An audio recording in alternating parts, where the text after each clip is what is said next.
Hello, everybody. Thank you so much for being there, for being with us yesterday and the whole day today. We are finishing our Power of Food with a very special slot with Chef José Avillez and Chef Dan Barber and Alexandra Forbes will be moderating this talk. We'll be back in 30 seconds. Please stay with us. Thank you. Thank you. When you drink Estrella Damm, you savor the essence of a land. Like Delta de l'Ebre, a natural reserve not far from our brewery. For more than a century, this has been where farmers grow the rice that makes our beer more balanced and drinkable. You also savor the essence of Avillez, where our malt house is located, surrounded by barley fields. Here we work side by side with local farmers to mold the pure varieties of barley that give Estrella its characteristic cereal flavors. On the Pradas Mountains, where we introduce a hop plantation because of the perfect conditions, close to the sea, but almost 1,000 meters up. All these places are close to Barcelona, not by chance, but to make the most iconic beer of this land. Estrella Damm, brewed in Barcelona with Mediterranean ingredients since 1876. To the Power of Food, we welcome Chef José Avillez as an acclaimed chef and entrepreneur. His main focus is to promote Portuguese gastronomy and to contribute to making Portugal a top gastronomic destination. He is considered a reference in Portuguese gastronomy with his 2 Michelin stars restaurant Bel Canto. On the other hand, we have Chef Dan Barber, executive chef and co-owner of Blue Hill at Stone Barns, located within no-profit farm and education center, and Blue Hill. Dan Barber moves behind farm to table to offer a revolutionary new way of eating. And finally, Alexandra Forbes. She's a journalist, food journalist, columnist at Folha de São Paulo, and the contributor editor at GQ Brazil. She's also co-founder of social project Refeitório Gastromotiva. Thank you all so much. It's a great, great honor to have you all here. Alexandra, you will be moderating this talk, so Good luck. good luck. Thank you. So let's kick this off by saying that I think that the 2 things that you both have in common, one is having a award-winning restaurant among other restaurants, and the second is being a very big voice in your respective countries. And by that I mean that whatever you say influences a lot of people, including chefs. You're very influential among chefs. And so I would like to know from each of you, since the start of the pandemic, what has been your message, both through words and actions? Dan? So for words, we have tried to articulate a moment that is a crisis, not just for the people that have been highlighted in the news, but for the farmers and producers who are small and independent and who have supplied restaurants like mine for many, many years. They are in a very precarious position right now. And so we have created a program called Resource, which is a resource, as in the resources of the land and the people. And we added an ED at the end, resource, for the education part. So we're trying to bring a consciousness around these producers and this moment in time, and at the same moment, produce boxes of food that keeps a revenue stream for these farmers, that allows the boxes to be donated to those who are desperate for donations right now, and also provides an economy for the workers, the employees that we have retained at Blue Health. So that is my action plan for the moment. Great. And Zé, I know that on your side, you have been very, very active since the closing of your many restaurants.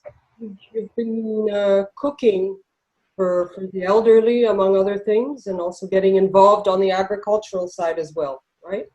Yes, I think this crisis, this pandemic has two sides.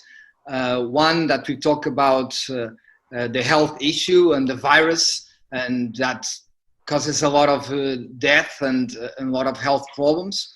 And in first hand, we had to try to help the government as like a public figure to convince people to stay at home.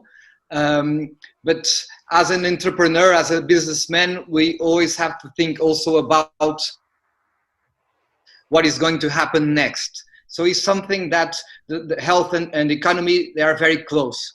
What we see now after 1.5 months closed at home and with all the restaurants closed, we started already 1 month ago to cook meals for older people and for families that don't have food.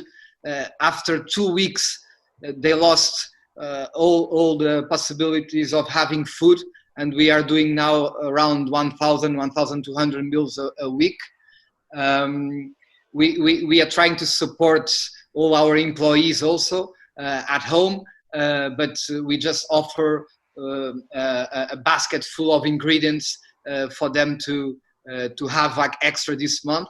And we are trying to support with some messages in the social network, with a partnership with the Portuguese government, with the agriculture ministry, to buy from the small producers. What is happening is that the small producers that produce like special kinds of lamb, of goat, of veal, but also vegetables and fruits, they had only as clients the food industry, restaurants, hotels, and some like gourmet shops, and they lost 90% of the clients.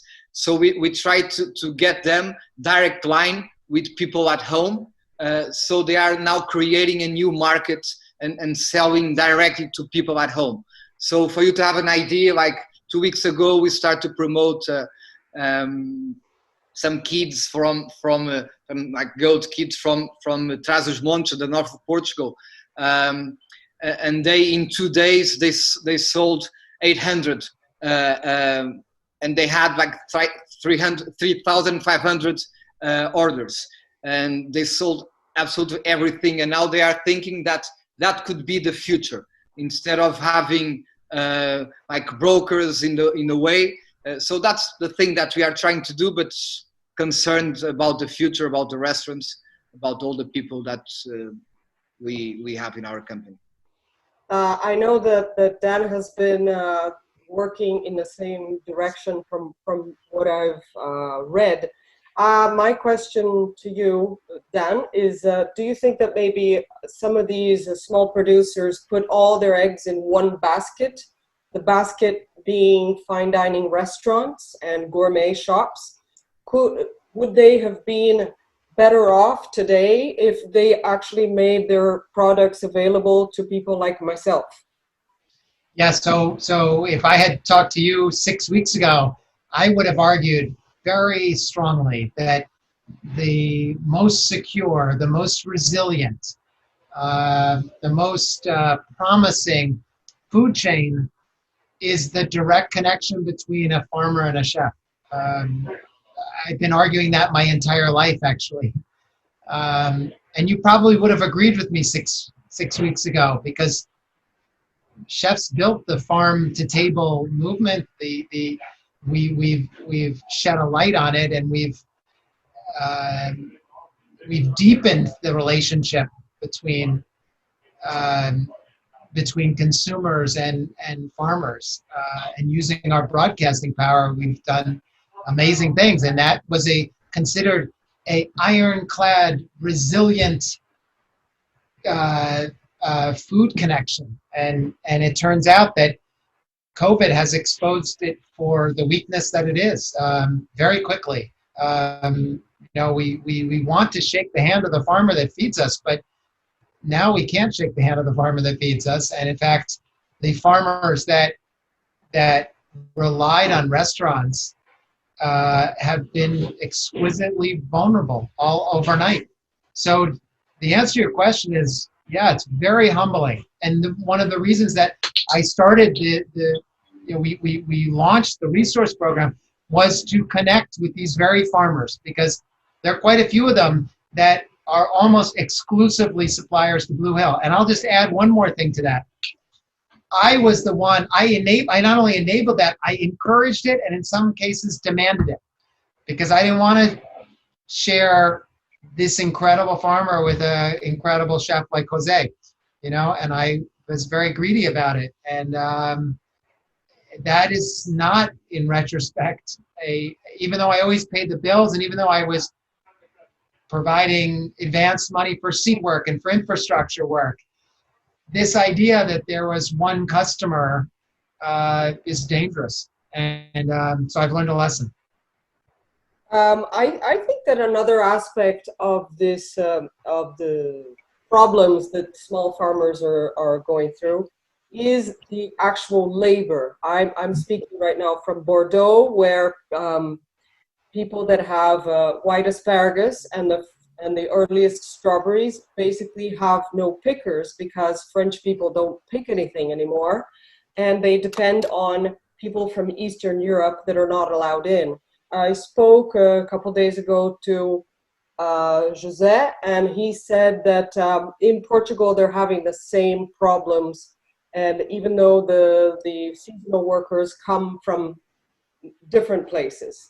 So I would like to know... We are having the same problem here.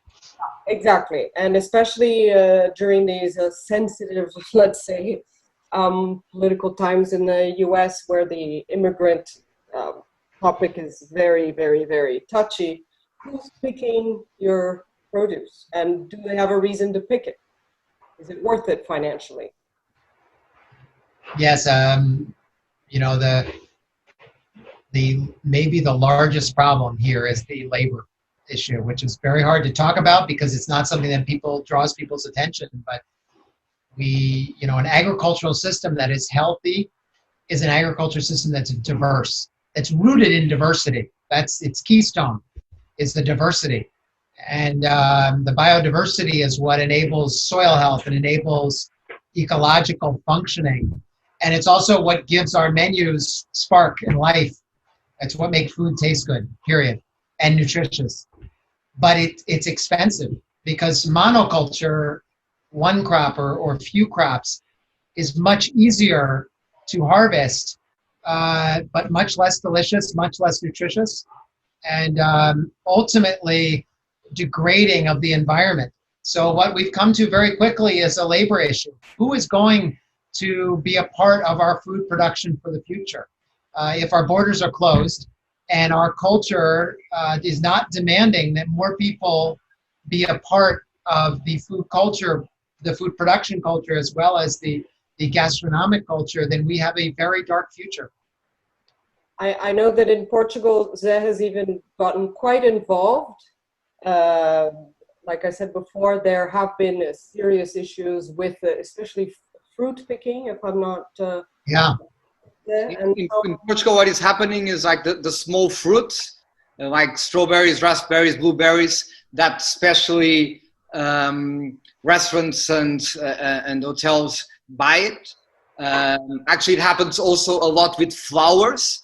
We had a lot of flower producer that just broke because they don't have anyone to buy from, or to buy from him. What he's doing is like, now we have some people, from foreign people, especially from the East, but also from Asia, that are in Portugal, and they are living here, especially in south of Portugal, and they are the manufacturer. They will pick up the things. Nothing is is being lived in the land. People are picking up, but the problem is that they don't have people to buy it. So the prices are coming down.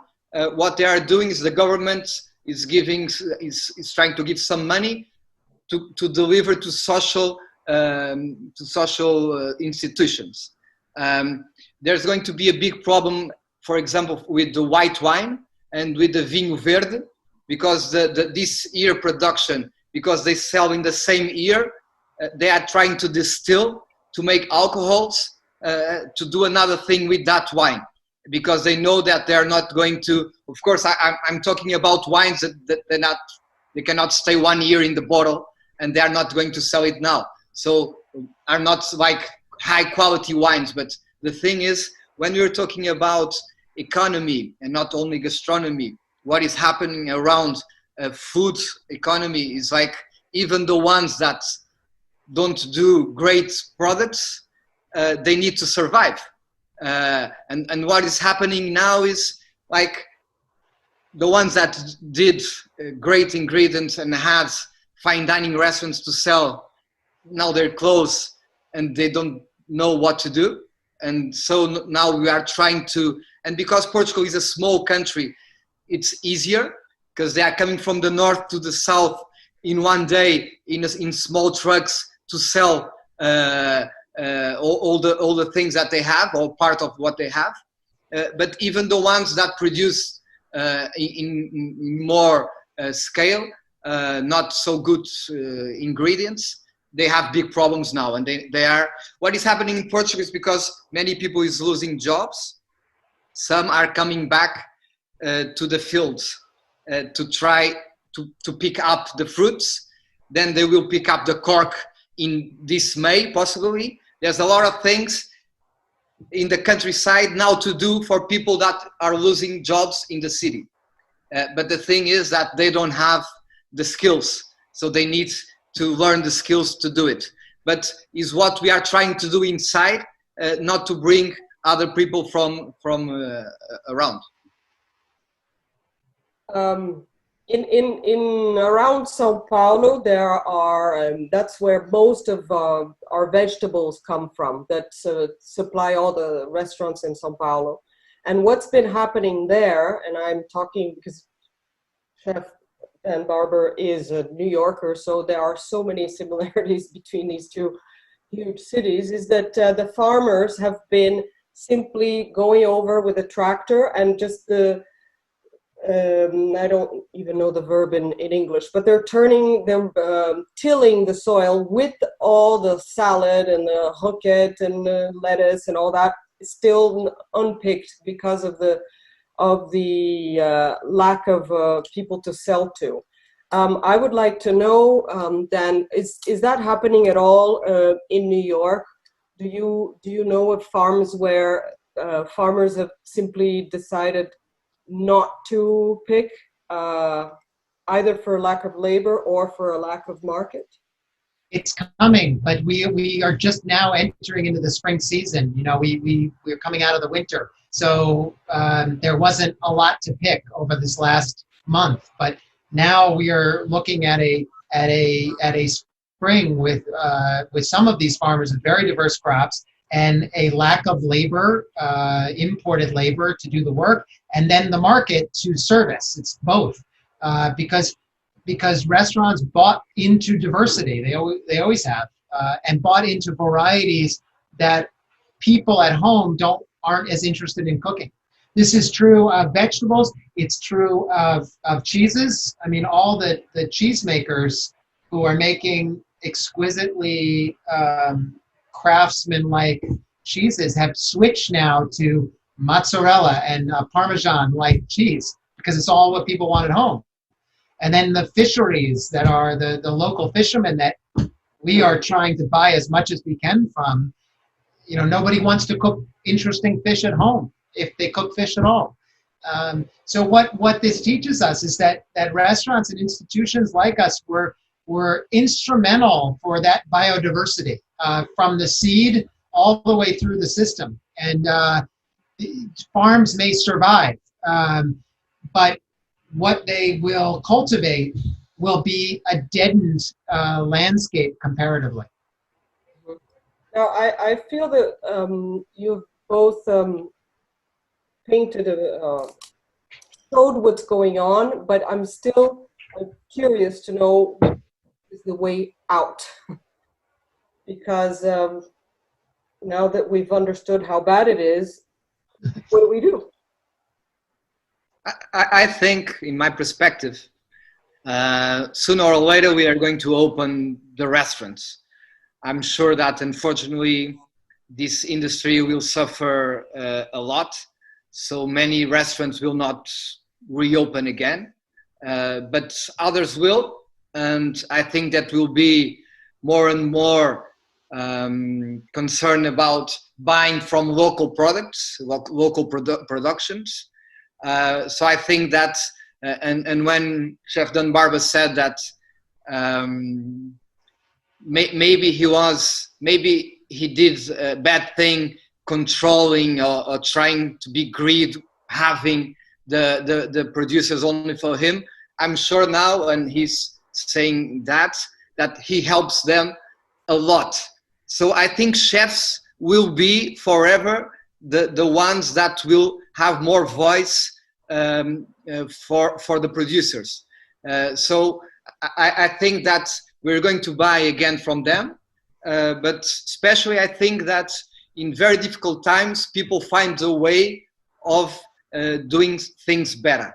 And in Portugal, especially, I'm noticing that they found this way of contacting directly by Instagram, by WhatsApp, and they are delivering to home, people's houses. And so you know that you have this certified lamb, you know that you have these organic carrots and beetroots and these baskets full of many ingredients that people don't know how to use, but we chefs can help them how to use. So we are doing that with a basket full of tubercles or different ingredients that people normally at home don't buy. They only buy potatoes and carrots and cabbage, and they don't know what are the other ingredients. But if we help them to cook, they will buy more, and for a small producer, this will be a great help. I think that they discover this Uberization of distribution of the food. They will be able to make the transportation and to sell directly to the final guest. But the big difference from now to what is going to be in 2 months is because now people are isolated at home, they have time. So they have time to cook. And I think it was actually the only thing that we've been offered with. It's time. One thing that we didn't have, and now we have time. So we are cooking at home. Everybody's cooking at home. In 2 months, when they are going back to the office and the kids to the school, and so you have a lot of activities, I don't know if people can buy at home certain things. So they will need the chefs again and the restaurants again. And I really hope that the government understands how restaurants are important for the society, not only for the people that they give jobs directly, but the ones they give indirectly. And that's really, really important. And do you think that's maybe a lot of wishful thinking? Is that realistic? Are people gonna keep buying these wonderful baskets of stuff they don't know how to cook? Here's where I think if I'm going to be less dystopian and more positive about the future, behind me is a kitchen that I recognized this morning, and for the first time, I don't know why, but here's my insight. My insight was that my restaurant has become a food processing hub. I have in one corner, I have a cook breaking down a pig and preparing charcuterie and sausage and fresh cuts. I have a cook right here who's breaking down a couple 100 pounds of tile fish from one of those day boat fishermen. I have somebody else who brought in hundreds and hundreds of pounds of wild leeks, ramps, that we're going to ferment and use throughout the summer and fall and into next year. And on and on. We're taking milk from Blue Hill Farm, my family farm, which we have a ton of right now, and we're trying to create these quick cheeses that are part of the box program. Anyway, my point is that my restaurant, and I've become a food processor, is what I've become. And for Americans, food processing might be the most dangerous word you could say to somebody who cares about food. Food processing means less nutritious, it means environmental damage, it means corporate control, and it means less delicious food than anything possible. That's the American definition of processing, but that's not the world's definition of processing. And what I've learned is that everything that I just described, what's happening behind me for this box program, and to create a revenue for these farmers that are bringing enormous amounts of proteins and of vegetables and grains, is that my job now is to be a hub of processing, but to process in a way that increases nutrition, increases the ecological and environmental functioning of our region, and increases flavor and deliciousness. It's very possible. These are processes that you all and everyone else around the world have figured out over 10,000 years. It's brilliant. I am not inventing actually anything that I mentioned behind me. I'm only borrowing from thousands of years of regional and local know-how to how to take tremendous amounts of tonnage from the land and make it more delicious and more accessible, more nutritious for us. And that is, I think, a good indication of what we need to do more of in the future.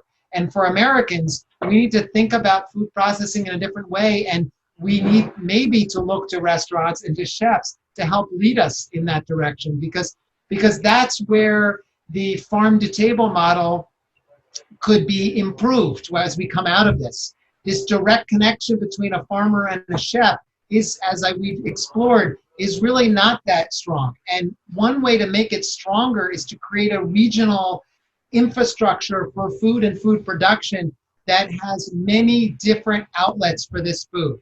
And that we as Americans start to think differently about food processing in a very positive light. And for me, this is what restaurants can be the guide for into the future as we circle out of this. So that's what I'm hopeful for, and that's what I'm digging in and doing right now, and I will be doing when I get off the phone with you. It sounds like you're going back to what grannies used to do, and all that. Yeah, that's right. And Portugal is so well known for its matanças do porco, and how it would be a family affair. Now it's not allowed anymore, I've heard. But in some places, yes, still. The killing of the pig and using every last bit of it. I'm waiting for Mr. and Mrs. organizers to tell me how we're doing on time. Are we cool? Should we open it for questions? Or? Yeah, we can take more. We can go for more 5 minutes. We have some questions here. Actually, Chef Dan Barber just answered because they were connected. Thank you, João Ferraz from Casa do Carbonara. He was asking for he was asking to Chef Dan Barber to talk about the importance of processing the food, adding the flavor in processes like fermentating, drying, etc. But I guess he said everything about it. So we don't have here no questions. We have more 10 minutes. Yeah, Jose, but I can make you a question. Do you feel a different chef, a different man coming out of this crisis? You are a different person as a chef. I think as a chef and as a person, and I don't think I cannot separate the two of them. Like, I think right now we in difficult times we need to think, and we think hard the really important things. We start to put aside some packages to me and have the business based on what we buy every month. We need to be creative at the same time. We need to think about how we're going to reopen, when we're going to reopen. But I was talking to my wife last night, and I was saying that although this is everything very dark and very difficult, and maybe I would not change this month and a half, this 2 months, for anything else. This was the first time that I was able to be with my family in a regular basis, like cooking for everyday basis, and this reminds me of the really important things in life and how we can do that when we come back to the restaurants, how we can do that for our guests. I think that, and this is, we don't have any certain, we're not sure of anything. So we don't know how people are going back to the restaurant, if they're going to be afraid, if they're going to sit 10 meters from each other, if they're going to be afraid of eating with that fork, with that knife. But all we think about is like to try to keep on going. We know that we're going to be different persons after this, but unfortunately, and somehow I think that the world will be more or less the same. I was reading actually Alexandra Forbes, an article she wrote a few days ago, and she was at the ends. I believe her. Only on this, in other things I don't, but on this I believe her. And today I was telling my team, and we are doing this, as I said, this social support, social work, and we are preparing for reopen maybe in 1st of June. But we are planning to do this at least to the end of the year, to try to maintain that, because the economic crisis is just starting. So what will happen after this, in some ways, will be much harder than what already happened till now. So I think I will be a different person. I think the world will be different in some ways, but unfortunately in other ways will be the same. But fortunately it will be the same also in other ways. I think that we cannot be separate from each other. I want to hug my friends. I want to get back to share food and to be able to drink from another person's glass. I look forward to do all that. I cannot do it maybe for the next year and a half, 2 years, but I look forward to do all that, because that's freedom too. But I think we need to, the take out that we need to bring from this 2 months or 3 months or whatever is, what can we do better after this? What did we learn in these difficult times? And we have a saying in Portugal is, what doesn't kill you makes you stronger. So I think it's exactly that. We are leaving this stronger, at least in some ways. Some people saying that they're living fatter because they're eating a lot in the quarantine, but I think we are living stronger too. Yeah, thank you so much. Yeah, we have a lot of questions here. Now they just came up all together. I'll just I'll just make you one to both of you. It's from Anabela Campos Neves. Thank you, Anabela. Thank you, everyone, to being with us, for being with us. Anabela asks, would be the time for farmers to be the new pop stars and not big companies, and not the big companies?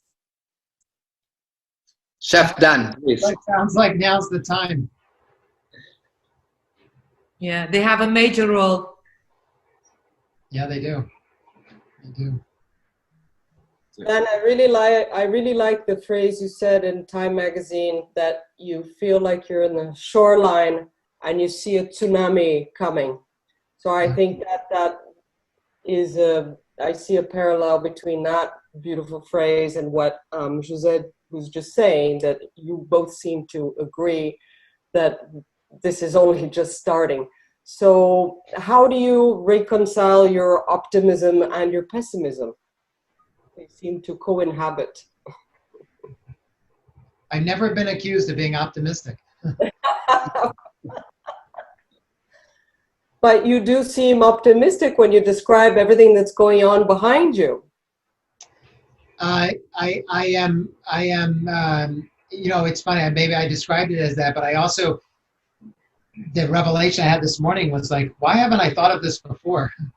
That really the weak link is the processing. I hadn't thought about that before. I'll tell you something that I feel good about.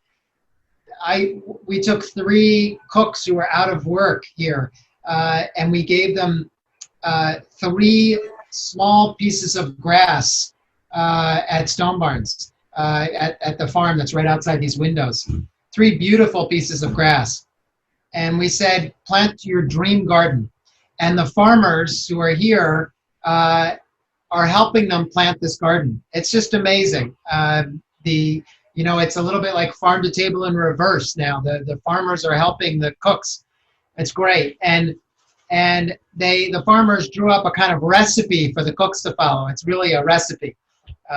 Every day, what they have to do to build their garden. And we started talking about it. We did a little bit of social media, and all of a sudden, some of their friends, these cooks' friends, were like, "Oh, I want to do that too. I'm just sitting at home."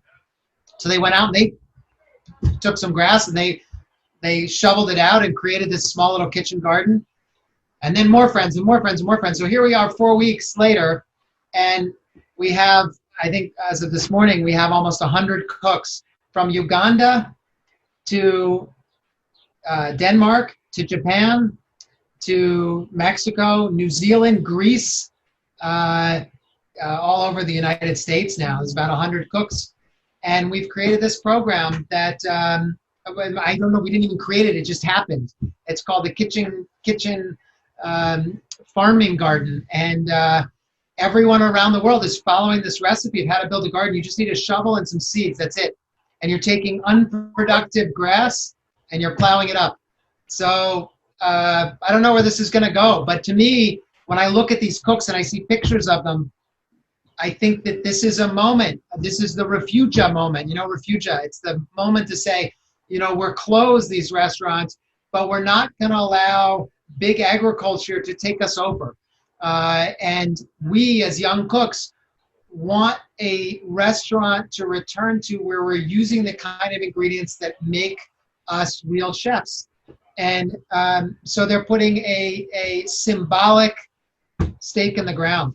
I just think this could be very exciting as we move forward with this. I'd like to see where this goes, but we're going to really try and launch a campaign, and I'm hoping everyone on this phone call can help me.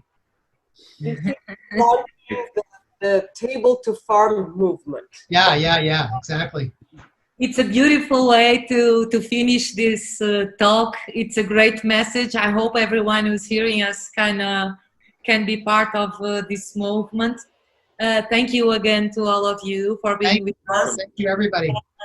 I just want to say something. I met Chef Dan Barber 11 or 12 years ago. I don't think he remembers, because actually I was already.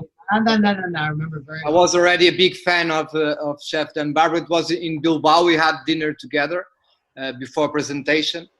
And I remember I'm a little bit younger, not much younger, but I'm a little bit younger than Dan. And I remember that he asked me a lot of questions about what I was doing the next day in my presentation. And I found that very, very, very special, because like this great chef was very interested of what I was doing the next day. So since that, I'm a big fan and follower. After this, maybe the most amazing TED Talks ever, how I fell in love with the fish that Dan did. So I'm a great follower, and I thank him so much to be part of this conversation, to be part of Sangue da Guerra. And thank you, Paulo and Anna, for your amazing work. And thank you, Alexandra, from Bordeaux, your beautiful farm, Chateau Marchaussee.